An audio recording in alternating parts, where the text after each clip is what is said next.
The nerve impulse is the sum of mechanical, chemical and electrical disturbances created by a stimulus in a neuron. The conduction of the nerve impulse can be divided into two main phases: resting membrane potential and action membrane potential. Neurons are excitable cells. They may be stimulated by physical, mechanical, chemical or electrical stimuli. The nerve fiber or axon is covered by a neural, axonal or plasma membrane. The neural membrane has sodium and potassium ion channels called voltage-gated or regulated channels. These channels open or close according to the electric potential across the membrane. The ion channels of the resting membrane are differentially permeable to ions at different rates. It is more permeable to potassium ions, almost impermeable to sodium ions, and totally impermeable to the negatively charged proteins of the exoplasm. Therefore, the exoplasm inside the axon contains a high concentration of potassium ions, negatively charged proteins, and a low concentration of sodium ions. On the contrary, the extracellular fluid outside the axon contains a low concentration of potassium and a high concentration of sodium. This differential permeability is maintained by a sodium-potassium pump present inside the membrane. The sodium-potassium pump transports 3 sodium ions outside the cell for every 2 potassium ions that enter the cell. This electrical potential difference across the membrane in an unexcited nerve fiber is called resting potential, and the neuron is called a polarized nerve fiber. When a stimulus is applied to a site, say A, on the polarized membrane, the sodium ion channels open and the membrane at the site becomes freely permeable to sodium ions. This leads to a rapid influx of sodium ions that reverses the polarity of the site.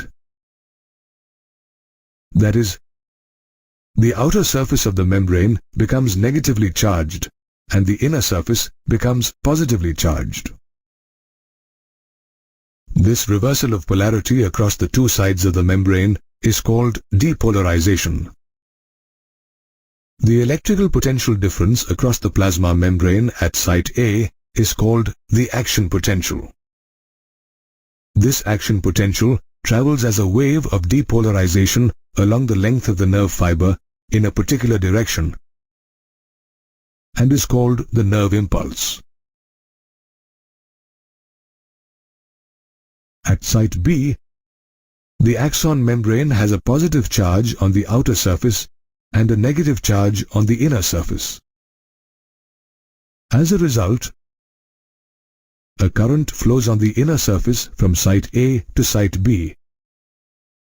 On the outer surface, a current flows from site B to site A to complete the circuit of current flow.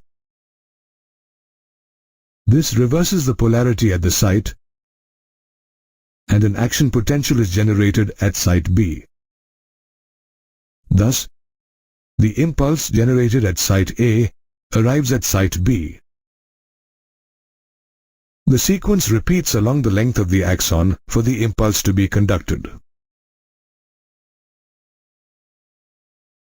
At the peak of action potential, the permeability of the membrane to sodium ions decreases, while it becomes more permeable to potassium ions.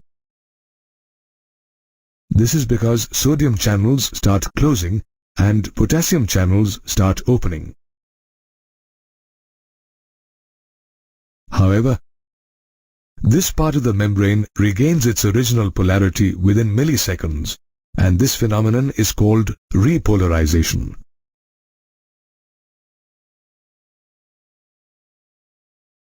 A repolarized nerve fiber undergoes a refractory period of a few milliseconds, during which the original ionic distribution is restored by a sodium-potassium pump,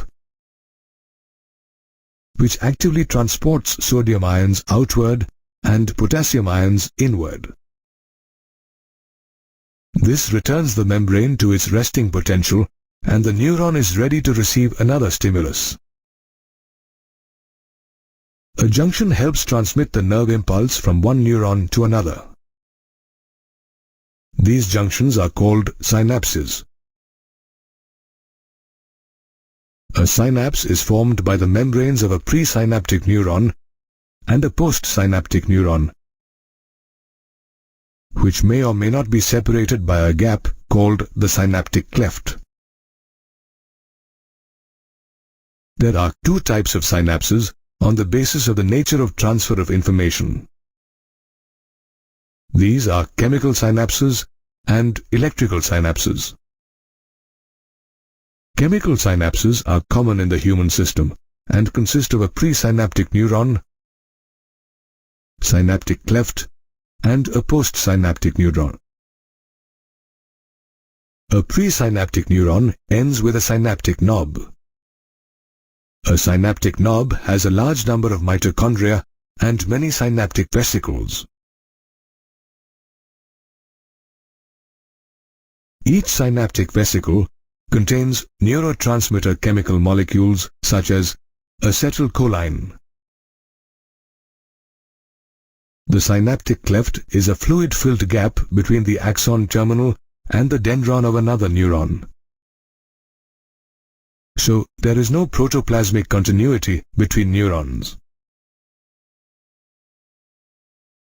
When an impulse or action potential arrives at the axon terminal, it stimulates the movement of the synaptic vesicles towards the presynaptic membrane. Synaptic vesicles fuse with the plasma membrane and release their neurotransmitters into the synaptic cleft. The neurotransmitters thus released bind to their specific chemoreceptors present on the postsynaptic membrane of the dendron. This binding opens sodium ion channels that allow the entry of ions to generate a new potential in the postsynaptic neuron. This may lead to the development of an excitatory new potential or an inhibitory new potential.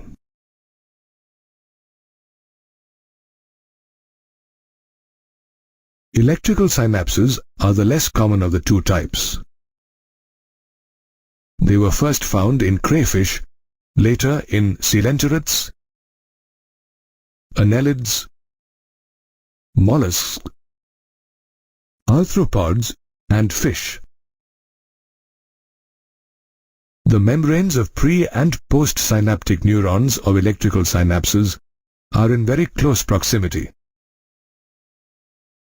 This allows the direct flow of electric current from one neuron to another. Synaptic vesicles are absent and only a few mitochondria are present.